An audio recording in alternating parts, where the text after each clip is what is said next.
दोस्तों कल रात को पायथुनी में मॉब था और लोग कह रहे थे कि सुधांशु भट्ट जो है जो पहले कांग्रेस में थे अभी शिवसेना शिंदे ग्रुप में है, वो आए थे और जो है उनको वहाँ से पब्लिक जो है तो चिल्लम चली हुई थी उनके साथ। तो बताएंगे सुधांशु भाई क्या हुआ था कल? आप तो हमेशा मुसलमानों के साथ रहते हैं, आपके दोस्त हैं, हम लोग भी है, तो कल क्या हुआ कि आप जो है वहाँ जाके जो है आप सामने वाले की साइड से आ गए? नहीं गलत है सर। कल एक्चुअली मैं जब घर पहुंचा मेरे को एक फ़ोन आया एक मित्र का कि हमारे यहाँ किसी ने कुरान शरीफ की बेअदबी करी है। तो मेरे को फ़ोन आया कि भाई FIR नहीं हो रहा है, जो शायद अगले को भी नहीं मालूम था। तो मैं बोला ठीक है, वो जो कप परेड वाला मैटर है वही कप परेड वाला मैटर। अच्छा, मेरे को मालूम नहीं था कि ये कप परेड में मैटर हुआ है। मैं भाग के आया कि भाई चलो अपन भी अपनी जनता के लिए लड़ेंगे, और ये कोई भी धर्म की बात हो, कुरान शरीफ तो बहुत बड़ी बात है, बेअदबी करना गलत बात है, तो अपन लड़ेंगे और लड़के जो है FIR कराएंगे जिसने भी इस तरह का बात किया होगा। सपोर्ट में गए? बिल्कुल सपोर्ट में गया था। मेरे पास सारे गवाह कॉल्स हैं, सब कुछ है मेरे पास, रिकॉर्डिंग है। मैं उसके लिए गया कि एक हिंदू भी आदमी भी खड़े होकर जब ये बात करेगा कि भाई कुरान की बेअदबी मत करो, तो एक अलग मैसेज जाएगा देश में भी, जनता के बीच में। बट वहाँ कुछ थोड़ा बहुत हुआ। वहाँ जब नीचे उतरते मैं गया ऊपर सीनियर साहब। आपने ऊपर जाके केबिन में क्या कहा? सीनियर, हाँ, लोग कह रहे थे कि तुमने अकेले में बात की। हाँ, अकेले में इसलिए बात किया कि जब मैं पहुंचा तो वहाँ बाइट चल रही थी, जैसा आपकी बाइट चल रही थी।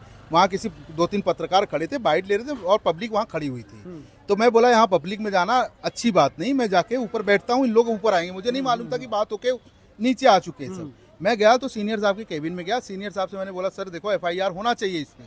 सीनियर साहब ने बोला कि सुधांशु भाई इस पे ऑलरेडी FIR हो चुका है, और जिसने बेअदबी करी है वो अपने वार्ड का नहीं है, अपने आपके विभाग का नहीं है, वो कप परेड का है, और वो जुडिशियल कस्टडी भी हो गई है। मैं बोला अच्छा, अपने यहाँ का नहीं है। इतनी सी बात हुई और उसके बाद मैं बाहर निकला कि चलो मैं नीचे बता दूंगा, मुझे मालूम नहीं था। नीचे आके आपने क्या बताया? नीचे आके मैं बोला कि मेरी बात हो गई है साहब से और FIR हो गया, आगे कुछ बात करना है DCP साहब। वहाँ पे लोग कह रहे थे कि सुधांशु भट्ट ने बोला FIR नहीं होगी, कुछ नहीं होने वाला है। सर जब आदमी कोई आपके लिए लड़ने के लिए गया, सलीम भाई आपके लिए लड़ने के लिए गया है, तो मैं आपके खिलाफ कैसा बात कर सकता हूँ? मैं तो अपना खाना छोड़ के, मेरी वाइफ ने खाना निकाला था, मैं खाना छोड़ा, और मैं कभी जीन्स वगैरह नहीं पहनता हूँ, लेकिन मैं फटाफट जीन्स पहन के भागा कि यार ये बहुत बड़ा मैटर है और इसको मामले में जो देश में चल रहा है उसको शांत करा जाए कैसे भी। और कुरान की बेअदबी पूरी तरह से नाजायज है, जिसने भी किया है उसके ऊपर कड़ी से कड़ी, सख्त से सख्त कार्रवाई होनी चाहिए। इस विषय की मांग किया है मैंने। आज भी मैंने जो मस्जिद के इमाम वगैरह हैं उनसे मेरी बात हुई है, उनको बोला कि भाई DCP Zone 1 का मैटर है, आप लोगों को अगर मुंडे साहब के पास चलना है तो मैं आपके साथ खड़ा हूँ और मैं आपके कंधे से कंधा मिला के इस लड़ाई को लड़ूंगा। हाँ, आज मेरी कम से कम 4 से 5 जो हमारे यहाँ के सीनियर वरिष्ठ लोग हैं उन लोगों से बात हुई है कि आप लोगों को अगर DCP Zone 1 के पास भी चलना है तो मैं आपके साथ खड़ा हूं। जो कानूनी प्रक्रिया होती है उसमें पूरी लड़ाई के साथ खड़ा रह के देश में मैसेज जाना चाहिए कि कुछ गंदे लोग हैं जिन्होंने इस तरह की बात करी है, उनके ऊपर कड़ी से कड़ी कार्रवाई होनी चाहिए। जी सुधांशु भाई, एक मशवरा है आपको कि जैसे आपने कहा कि मुझे पता नहीं था, मैं चले गया। नेक्स्ट टाइम क्या है, मॉब मेंटालिटी जो है अलग रहती है, आप पूरा तहकीकात करें फिर जाइए। बिल्कुल सर, देखो मैं उनके लिए गया था, मुझे नहीं मालूम था कि कोई ऐसी बात होगी, बट वहाँ मॉब ने भी मेरे साथ, मतलब मैं आपको पर्सनली जानता हूँ। मैं इतना बोलूंगा, पब्लिक ने कोऑपरेट किया है। 1-2 लोग थे, ठीक है, वो भीड़ में हो जाता है। पूरी भीड़ आपके पीछे थी सर, पुलिस ने आपको रेस्क्यू किया। बिल्कुल रेस्क्यू। मैं वो चीज को मना नहीं करता हूँ, जब एक आदमी कुछ बात कर देता है भीड़ में तो लोग बिना तहकीकात किए उसके पीछे लग गए।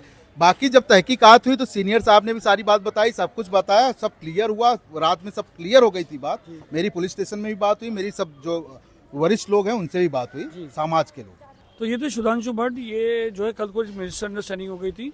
इनका कहना है कि मैं ना जो भी कुरान की बेअदबी करता हूँ उनके अपोजिट हूँ, और मुसलमानों के साथ जाके मैंने जो है वहाँ पर लिखाने की, मैं कुछ मिसअंडरस्टैंडिंग की वजह से ये जो है वहाँ पर कल थोड़ा सा मिसअंडरस्टैंडिंग हुई। यस सर जी, बहुत बहुत शुक्रिया भाई आपका क्लेरिफाई। धन्यवाद भाई, धन्यवाद, बहुत बहुत धन्यवाद सर।